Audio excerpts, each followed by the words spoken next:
Esa noche un pastor lloró en el altar al descubrir que había predicado una mentira durante 20 años. El Espíritu Santo no era quien le habían enseñado, y si a él lo engañaron así, ¿qué te han dicho a ti sin que lo notaras? Hay algo que muchos predicadores no se atreven a decir desde el púlpito, y es que la iglesia de nuestros días ha suavizado tanto la persona del Espíritu Santo que lo convirtió en un concepto cómodo, casi decorativo. Lo mencionan en las alabanzas, lo invocan antes del sermón, pero pocos se detienen a preguntar si lo que están enseñando realmente coincide con lo que la Escritura revela. Charles Spurgeon, el hombre que Dios usó para sacudir Inglaterra entera con su predicación, advirtió algo que hoy suena casi profético. Dijo que un evangelio sin el Espíritu Santo es como un cuerpo sin aliento, algo que parece vivo, pero que en realidad no respira, no camina, no da fruto verdadero. Esa frase debería detenernos en seco, porque si el Espíritu no respira en lo que se predica hoy, entonces lo que muchos están recibiendo cada domingo no es vida, es apariencia de vida, y esa es precisamente la raíz de las 5 mentiras que vamos a desenmascarar juntos en este video. No son teorías mías, no son opiniones sueltas, son distorsiones que se repiten en templos, en redes sociales, en libros que se venden por millones y que poco a poco han ido moldeando una versión del Espíritu Santo que la Biblia jamás enseñó.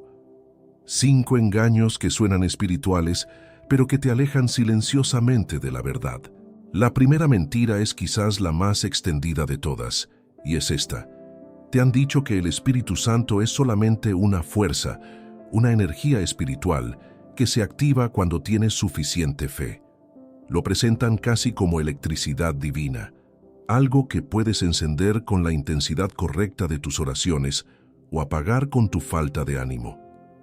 Bajo esa idea, la gente termina tratando al Espíritu como si fuera un interruptor, no como alguien a quien se conoce y se ama. Pero la Escritura no habla así. En Juan 16:13, Jesús dijo con toda claridad: «Pero cuando venga el Espíritu de verdad, Él os guiará a toda la verdad, porque no hablará por su propia cuenta, sino que hablará todo lo que oyere, y os hará saber las cosas que habrán de venir». Fíjate en el lenguaje. Él guía, Él habla, Él oye. Eso no describe una fuerza sin rostro. Describe una persona con voluntad, con inteligencia, con voz propia. Spurgeon solía repetir a sus alumnos que tratar al Espíritu Santo como una influencia y no como un ser viviente era, en sus palabras, el primer paso hacia una religión vacía de poder real. Esa advertencia tiene más de siglo y medio y sigue cumpliéndose hoy con precisión dolorosa. Piensa en lo que esto significa para tu vida diaria. Si crees que el Espíritu es una energía que depende de tu esfuerzo, vivirás agotado, tratando de generar con tus propias fuerzas lo que solo Él puede producir. Terminarás orando con desesperación, buscando la emoción correcta, el ambiente correcto, la música correcta, pensando que así lo activas. Y cuando no sientes nada, concluyes que fallaste, que no tuviste suficiente fe, que Dios te dio la espalda.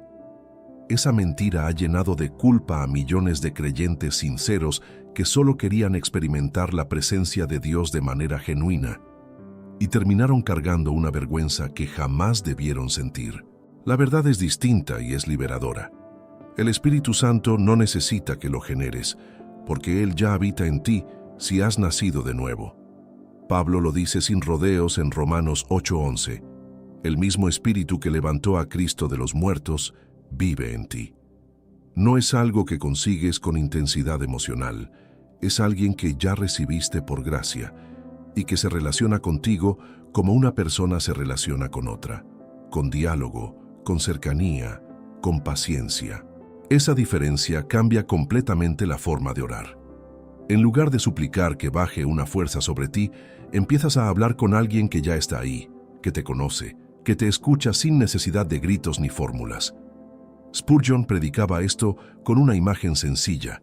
Comparaba al creyente que busca activar al Espíritu con un hijo que grita en su propia casa pidiendo permiso para entrar, sin darse cuenta de que la puerta ya estaba abierta y su padre lo esperaba adentro. Cuando entiendes esto, algo se quiebra dentro de ti en el buen sentido. Dejas de perseguir una sensación y empiezas a cultivar una relación. Dejas de medir tu espiritualidad por lo que sientes en un culto y empiezas a reconocer su voz en lo cotidiano, en esa convicción suave que te detiene antes de decir algo hiriente, en esa paz que llega sin explicación en medio de la tormenta, en ese impulso de perdonar cuando todo en ti quería guardar rencor. Eso es el Espíritu obrando, no una fuerza que se enciende, sino una persona que camina contigo. Y aquí está el primer punto donde debes examinarte con honestidad. ¿Has estado tratando al Espíritu Santo como una herramienta para tus resultados o lo has recibido como alguien a quien realmente quieres conocer? Porque la diferencia entre esas dos posturas define si tu fe crece con raíces profundas o si se queda flotando en emociones pasajeras que un mal día pueden derrumbar. Antes de continuar con la segunda mentira, que quizás te va a doler aún más porque está dentro de muchas familias cristianas, quiero pedirte algo sencillo. Si este canal te está ayudando a ver con más claridad lo que la palabra realmente enseña, suscríbete ahora mismo. Aquí compartimos verdad bíblica sin adornos, inspirados en hombres como Spurgeon, que no temieron confrontar el error de su tiempo, y necesitamos que más personas como tú formen parte de esta comunidad que busca discernimiento real, no emociones pasajeras ni doctrinas de moda. También quiero contarte algo que ha transformado la vida de oración de muchos que me escriben cada semana. Si sientes que tu tiempo con Dios se volvió seco, que abres la Biblia y las palabras no te dicen nada, que oras por costumbre y no por convicción, preparamos una guía llamada 21 días para restaurar tu intimidad con Dios. No es una fórmula mágica, es un camino diario, sencillo y profundamente bíblico para que vuelvas a sentir cercanía real con el Espíritu que ya vive en ti. Cientos de personas ya lo están usando para salir de esa distancia que tanto duele, para dejar atrás las oraciones vacías y volver a sentir que Dios les habla. La encuentras en el primer comentario fijado de este video. Y créeme, si la sequedad espiritual te está pesando desde hace tiempo, este es el momento. Adquiérela y comienza tu restauración hoy mismo, sin esperar un día más. Ahora sí, sigamos, porque la segunda mentira toca un tema que muchos predicadores evitan por miedo a incomodar. Te han enseñado, quizás sin que nadie te lo dijera con esas palabras exactas, que la prueba de que el Espíritu Santo está obrando es lo intenso de la manifestación física, que si no caes, si no tiemblas, si no gritas, si no lloras de forma incontrolable, entonces algo te falta. Esa es la segunda mentira, y es tan sutil que muchos la han tragado sin darse cuenta, porque viene disfrazada de avivamiento. Quizás tú misma, o alguien muy cercano a ti, ha salido de un culto sintiéndose vacío por dentro, solo porque no experimentó lo que otros experimentaron esa noche. Ha mirado a su vecino de banca caer al suelo, temblar, hablar entre lágrimas, y se ha preguntado en silencio qué le pasa, por qué Dios no la toca de esa misma manera.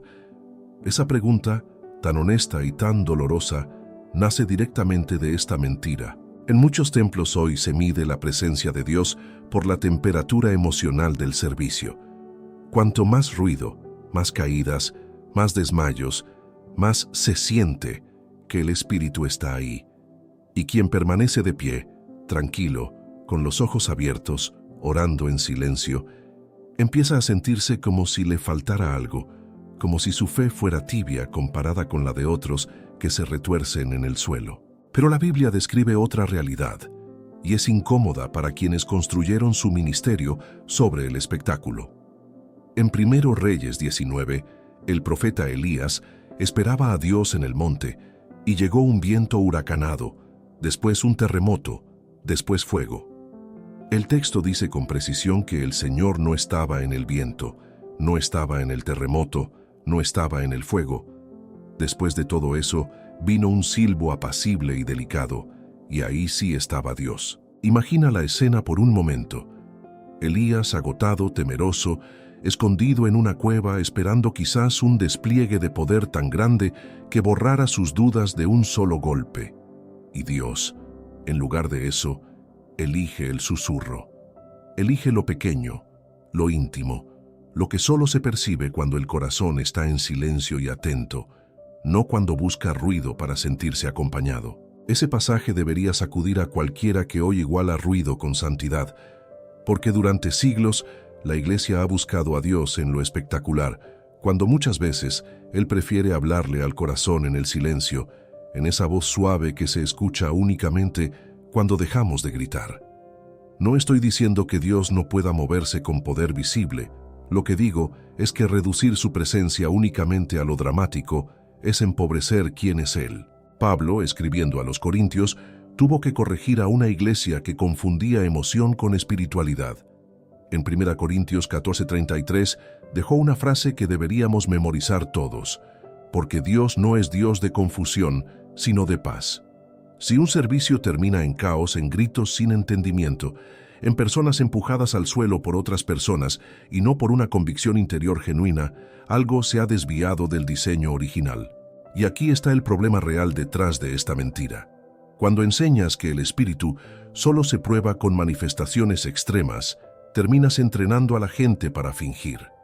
He conocido personas, quizás tú también las conoces, que aprendieron a caer al suelo porque era lo que se esperaba de ellas, no porque algo divino las tocara. Con el tiempo, ya no distinguen entre una emoción producida por la música y una obra genuina del espíritu. Esto crea una presión silenciosa dentro de las congregaciones. Nadie lo dice en voz alta, pero se comunica con miradas, con comentarios después del culto, con la forma en que se elogia públicamente a quien recibió más esa noche. Y quien no siente nada especial empieza a cargar una vergüenza injusta, como si su búsqueda sincera de Dios valiera menos que la reacción física de otro creyente. Esto tiene consecuencias serias en la vida espiritual de una persona mayor de 40, 50 años, que ya ha vivido lo suficiente para saber que las emociones van y vienen como las olas. Si tu fe depende de sentir algo fuerte cada domingo, vas a construir una vida espiritual inestable, que sube en el culto y se derrumba el lunes en la oficina, cuando nadie está tocando música ni hay ambiente cargado de emoción colectiva. La verdadera evidencia del Espíritu Santo, según la propia Escritura, no está en lo que sientes por 10 minutos en un templo, sino en lo que produce en ti con el paso de los meses. Gálatas 5:22 lo resume con una lista que muchos conocen de memoria, pero pocos aplican de verdad: amor, gozo, paz, paciencia, benignidad, bondad, fe, mansedumbre, templanza. Ese es el fruto, no la caída al suelo, no el grito, no el temblor. Fíjate en la palabra fruto. Un fruto no aparece de golpe, no se produce en una noche de emoción intensa. Crece despacio, con raíces, con tiempo, con paciencia. Si después de años asistiendo a servicios llenos de manifestaciones espectaculares, sigues siendo impaciente, sigues guardando rencor, sigues hablando mal de otros, algo no está funcionando como debería, sin importar cuántas veces hayas caído al suelo en un altar. Pablo también advirtió algo que la iglesia moderna suele ignorar convenientemente. En 1 Tesalonicenses 5 escribió que no debemos apagar al espíritu, pero en el mismo respiro dijo que debemos examinarlo todo y retener lo bueno. Examinar no es sinónimo de desconfiar de Dios. Es sinónimo de no tragar cualquier cosa que se presente en su nombre solo porque genera emoción en el momento. Quiero que pienses en esto con honestidad, sin culpa, sin necesidad de compararte con nadie. Tu relación con el Espíritu Santo no se mide por cuánto te sacudes en un servicio dominical. Se mide por cómo tratas a tu familia el martes por la tarde, por cómo respondes cuando alguien te ofende, por si tu carácter se parece cada vez más al de Cristo, silenciosamente, sin cámaras, sin aplausos, sin nadie mirando. Esa es una verdad que libera, porque significa que no tienes que fingir nada para agradar a Dios, ni para demostrarle a los demás que su espíritu está en ti. Basta con caminar con Él en lo cotidiano, dejando que transforme tu carácter poco a poco, aunque nadie lo note, aunque nunca caigas al suelo, aunque tu manera de adorar sea callada y profunda en lugar de ruidosa, porque Dios mira el corazón, no el volumen de tus reacciones. Y esto nos lleva directo a la tercera mentira, una que suena tan espiritual, tan piadosa, que casi nadie se atreve a cuestionarla en voz alta. Esta mentira suena tan amorosa que casi nadie se atreve a cuestionarla desde el púlpito. Te han enseñado que el Espíritu Santo jamás te hará sentir incómodo, que si algo te produce culpa, tristeza o convicción de pecado, eso no viene de Dios, sino del enemigo o de tu propia mente atormentada. Bajo esa idea, cualquier corrección interna se etiqueta como condenación y se te enseña a rechazarla de inmediato, casi como un reflejo espiritual. Quizás lo has vivido tú misma. Sentiste esa punzada en el pecho al recordar una palabra dura que dijiste, al reconocer que llevas años sin perdonar a alguien, al notar que tu vida de oración se apagó hace tiempo, y en lugar de detenerte a escuchar esa voz, alguien te enseñó a declarar que era el enemigo atacándote, y seguiste adelante sin resolver nada de fondo. Es un mensaje que suena compasivo, que promete paz sin fricción, amor sin exigencia. Y precisamente por eso se ha esparcido tan rápido en templos que prefieren llenar butacas antes que confrontar conciencias. Se predica un Dios que solo abraza, que nunca corrige, que jamás incomoda, porque incomodar espanta a la audiencia y reduce las ofrendas del domingo. Pero la Escritura describe una función muy distinta del Espíritu Santo, una que muchos prefieren no mencionar. Jesús mismo, en Juan 16:8, dijo que cuando el Espíritu viniera, convencería al mundo de pecado, de justicia y de juicio. Convencer no es un verbo suave. Implica confrontar algo que estaba oculto, sacarlo a la luz, hacer que la persona lo vea con claridad, aunque duela. Si el Espíritu Santo tiene entre sus funciones convencer de pecado, entonces la incomodidad que sientes cuando algo en tu vida no está alineado con Dios no siempre es un ataque enemigo. Muchas veces es precisamente su voz, hablándote con firmeza porque te ama demasiado, como para dejarte tranquilo en un error que te está destruyendo por dentro poco a poco sin que lo notes. Hay una diferencia enorme entre condenación y convicción, y esa diferencia es la que esta mentira moderna ha borrado deliberadamente. La condenación te dice que eres basura, que no vales nada, que Dios ya se cansó de ti y te deja atrapado sin salida, sin esperanza, revolcándote en la culpa sin dirección. Esa sí viene del enemigo, y de esa hay que huir con toda razón. La convicción, en cambio, señala algo específico, te muestra el camino de regreso, y siempre viene acompañada de esperanza. Pablo lo explicó con precisión en 2 Corintios 7:10, cuando escribió que la tristeza que es según Dios produce arrepentimiento para salvación, mientras que la tristeza del mundo produce muerte. Fíjate en el destino final de cada una. Una lleva a la vida, la otra lleva a la muerte. Cuando cancelas toda incomodidad espiritual etiquetándola como ataque del enemigo, terminas cerrando la puerta a la única voz que podría estar tratando de salvarte de un camino peligroso. Conozco personas que dejaron una relación destructiva, un hábito que los esclavizaba, una mentira que sostenían desde hace años, precisamente porque no apagaron esa voz incómoda que las perseguía noche tras noche hasta que decidieron escucharla. Piensa en un padre que ama de verdad a su hijo. Ese padre no se queda callado cuando ve a su hijo caminando hacia un precipicio solo porque hablar puede resultar incómodo para ambos. Le advierte, le detiene, aunque el hijo se moleste en ese momento. Eso es amor real, no la versión edulcorada que solo dice palabras bonitas y nunca confronta nada de verdad. Ningún padre responsable se queda en silencio viendo a su hijo tomar decisiones que lo van a destruir, solo para no incomodarlo. Y sin embargo, así es exactamente como muchos han terminado imaginando a Dios. Un padre pasivo, que aplaude todo, que nunca dice eso no, que prefiere el silencio cómodo antes que la corrección amorosa que verdaderamente protege.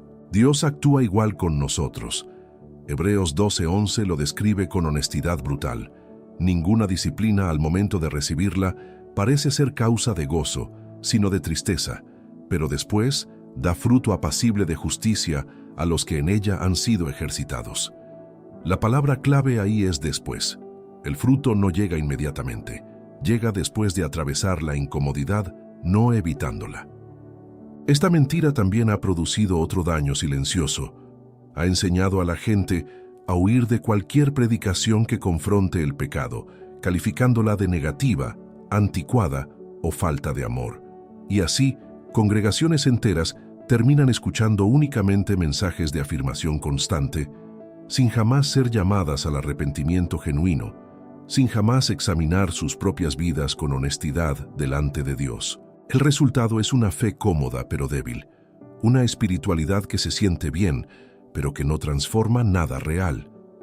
Personas que llevan décadas en la iglesia, que conocen todos los cánticos, que levantan las manos cada domingo, pero que en su matrimonio, en su manera de hablar de otros, en su carácter cotidiano, siguen exactamente igual que hace 10 años, porque nunca dejaron que la convicción hiciera su trabajo completo.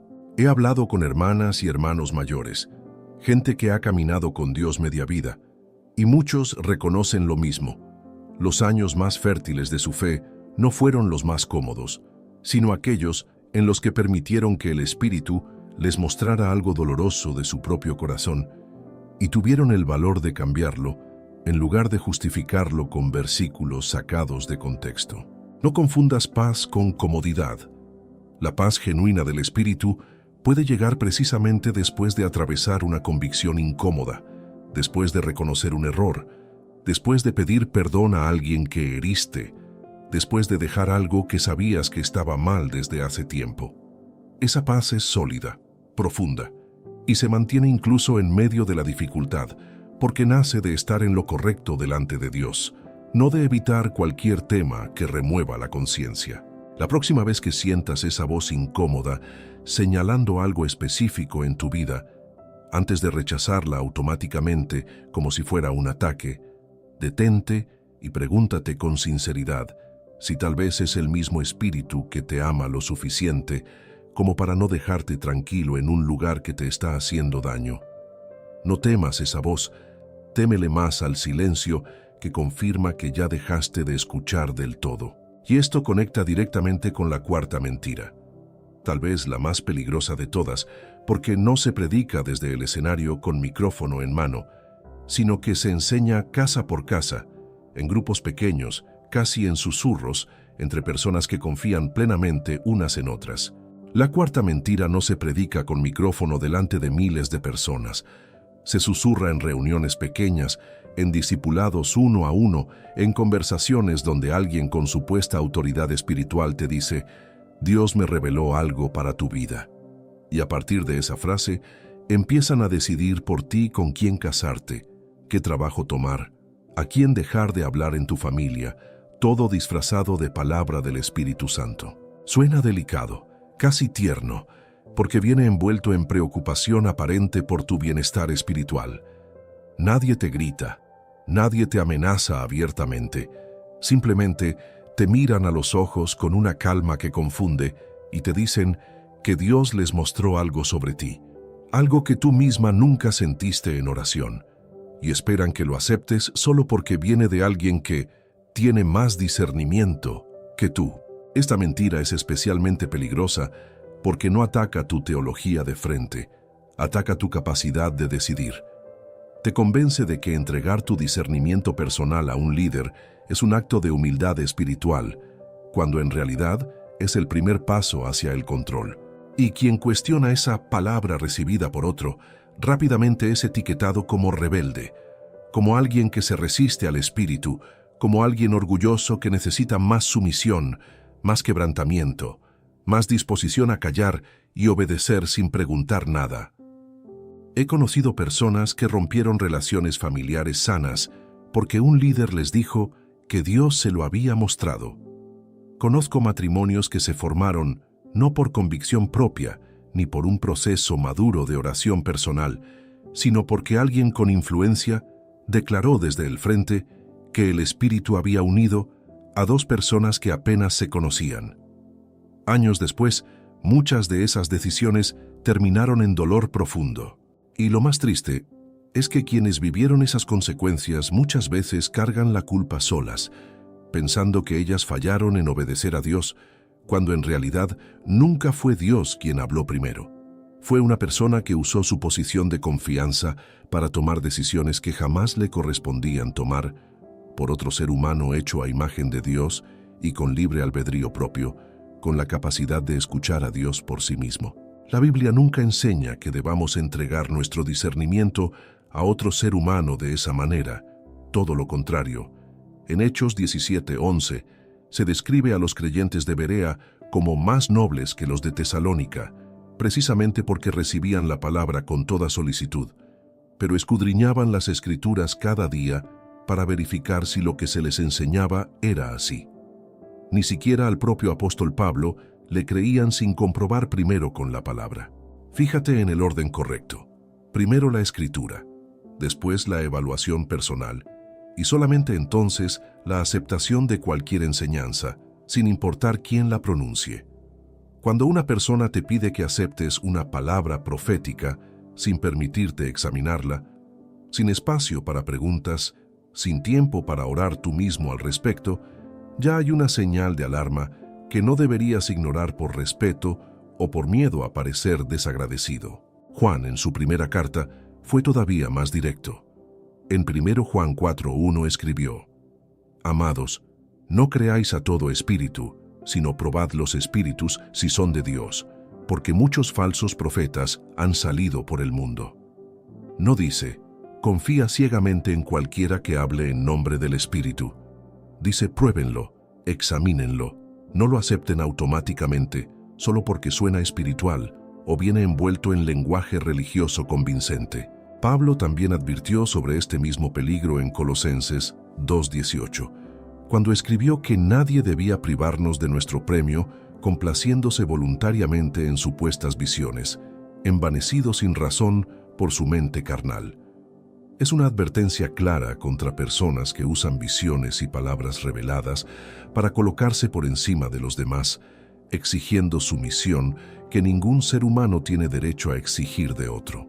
Esta mentira prospera en congregaciones donde se ha debilitado el conocimiento bíblico personal. Si tú no conoces la Escritura por ti misma, dependes completamente de lo que otros te digan que ella significa y quedas expuesta a que cualquiera con carisma y confianza manipule esa dependencia a su favor. Por eso 2 Timoteo 3:16 y 17 son tan importantes. Toda la Escritura es inspirada por Dios y útil para enseñar, para redarguir, para corregir, para instruir, a fin de que el hombre de Dios sea perfecto, enteramente preparado para toda buena obra. Fíjate en esa última frase, enteramente preparado. La Escritura, no la palabra subjetiva de un líder, es lo que te capacita completamente para vivir tu vida delante de Dios. No necesitas que alguien más reciba revelaciones especiales sobre tus decisiones personales. Necesitas conocer la palabra, orar con humildad y usar la sabiduría que Dios mismo promete dar a quien la pide con fe, según Santiago, capítulo 1. Esto no significa que Dios no pueda hablar a través de otras personas, que no existan dones proféticos genuinos, o que todo consejo espiritual sea sospechoso. Significa que ninguna palabra de otro ser humano debería reemplazar tu propia relación con Dios, tu propio discernimiento, ni tu libertad de examinar todo con la Escritura en la mano antes de actuar sobre algo tan importante como tu matrimonio, tu familia o tu futuro. Si alguien en tu vida te ha exigido obediencia ciega, basada en supuestas revelaciones que solo esa persona recibe y que jamás puedes cuestionar sin ser tachada de rebelde, eso no es liderazgo espiritual saludable, sin importar cuántos años lleve esa persona en el ministerio, ni cuánta autoridad diga tener sobre tu vida ante los demás. Dios te dio su Espíritu para guiarte a ti directamente, no únicamente a través de intermediarios que reclaman acceso exclusivo a su voz. Recupera tu discernimiento, vuelve a la Escritura como fundamento, y nunca dejes que nadie decida por ti lo que solo tú, delante de Dios, tienes derecho a decidir con oración, sabiduría y libertad. Esto no es una invitación a desconfiar de todo consejo pastoral genuino, ni a rechazar la corrección sana que viene de personas maduras que realmente te aman. Es una invitación a recuperar tu lugar como hija o hijo de Dios, que tiene acceso directo al trono de la gracia, sin necesidad de intermediarios que decidan por ti lo que Dios ya te permite discernir por ti misma, orando, leyendo su palabra con constancia y confiando en que el mismo Espíritu que mora en ti es más que suficiente para guiarte con claridad en cada decisión importante de tu vida diaria. Y ahora llegamos a la quinta y última mentira, la que quizás más ha alejado a la gente de una relación real y personal con el Espíritu Santo. La quinta mentira es silenciosa, casi invisible, y por eso es la más efectiva de todas. Te han enseñado, sin decírtelo con palabras directas, que el Espíritu Santo pertenece al templo, al domingo, a la hora de alabanza, pero no a tu cocina, no a tu trabajo, no a esa conversación difícil con tu hijo, no al tráfico de la tarde ni al silencio de tu casa un martes cualquiera. Han dividido tu vida en compartimentos, lo espiritual y lo cotidiano, como si fueran dos mundos separados. Y así, sin darte cuenta, empezaste a vivir con dos rostros. Uno emocionado y elevado cada domingo por la mañana, y otro agotado, distraído, casi mecánico durante el resto de la semana, como si el mismo Dios que te toca el corazón en la alabanza no tuviera nada que ver con la persona que friega los platos o revisa el correo del trabajo un lunes cualquiera. Esta división ha convertido la fe de millones de personas en un evento semanal, en lugar de una relación diaria y constante. Vas al culto, cantas, oras, sientes algo bonito y después regresas a tu semana como si el espíritu se quedara guardado en el edificio hasta el próximo domingo, esperando a que vuelvas para reactivarse otra vez. Pero la Escritura enseña exactamente lo opuesto. En 1 Corintios 6:19, Pablo pregunta con una fuerza que muchos han perdido de vista: ¿O ignoráis que vuestro cuerpo es templo del Espíritu Santo, el cual está en vosotros, el cual tenéis de Dios? Fíjate en el lugar donde habita, no en un edificio con bancas y pantallas, sino en tu propio cuerpo, donde quiera que tú vayas, en cualquier lugar donde te encuentres a cualquier hora del día. Eso significa que el Espíritu está contigo mientras lavas los platos, mientras conduces, mientras cuidas a tus nietos, mientras enfrentas una decisión difícil en el trabajo, mientras te sientas sola en la sala de espera de un hospital. No hay un interruptor que apaga su presencia al salir del templo y la vuelve a encender cuando regresas la semana siguiente. Él vive en ti, permanentemente, sin pausas ni horarios. El salmista ya lo había entendido siglos antes.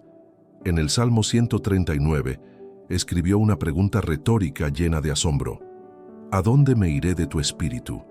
¿Y a dónde huiré de tu presencia? Y responde que si sube al cielo, ahí está Dios. Si en el Seol hace su estrado, también está ahí. Si toma las alas del alba y habita en el extremo del mar, incluso allí la mano de Dios lo guía y lo sostiene. No hay un solo rincón de tu existencia donde el Espíritu esté ausente, ni siquiera en tus momentos más oscuros, en tus noches de insomnio, en tus tardes de ansiedad, en esas horas donde sientes que nadie más te acompaña. Él está ahí, sosteniéndote, aunque no sientas nada especial ni escuches una voz audible. Esa es la imagen bíblica real de la presencia del Espíritu, no confinada a un edificio religioso, sino extendida a cada rincón de tu existencia. Cuando entiendes esto, tu manera de vivir el día a día cambia por completo. Dejas de esperar el domingo para sentirte cerca de Dios y empiezas a reconocer que puedes hablarle mientras cocinas, mientras caminas, mientras trabajas, sin necesidad de un ambiente especial ni de música de fondo. Romanos 8:14 añade otra pieza importante: porque todos los que son guiados por el Espíritu de Dios, estos son hijos de Dios. La palabra guiados implica movimiento constante, no un evento aislado. Un guía no aparece una vez a la semana. Camina contigo todo el trayecto, corrigiendo el rumbo, sosteniendo el paso, hablando en el momento preciso que necesitas escuchar algo. Esta mentira de la separación entre lo espiritual y lo cotidiano ha producido generaciones enteras de creyentes que aman a Dios genuinamente, pero que nunca aprendieron a caminar con Él fuera del templo. Personas mayores de 45 años que llevan décadas asistiendo fielmente a la iglesia y que sin embargo sienten una distancia extraña, una sequedad que no logran explicar. Esa sequedad no aparece porque hayan dejado de amar a Dios. Aparece porque nunca nadie les enseñó que el Espíritu quiere una relación de todos los días, no solo de un par de horas semanales dentro de un edificio. Confundieron asistencia religiosa con intimidad real y terminaron cansadas de una rutina que se siente vacía, aunque nunca falten a un culto. Gálatas 5:16 lo resume con una instrucción práctica y hermosa. Andad en el Espíritu y no satisfagáis los deseos de la carne. Andar es una acción continua, paso a paso, no un evento puntual. No dice, asistid al Espíritu los domingos, ni visitad al Espíritu en ocasiones especiales. Dice, andad, camina, avanza junto a Él en cada instante de tu vida ordinaria. Cuando comprendes esta verdad, algo profundo se restaura en tu corazón.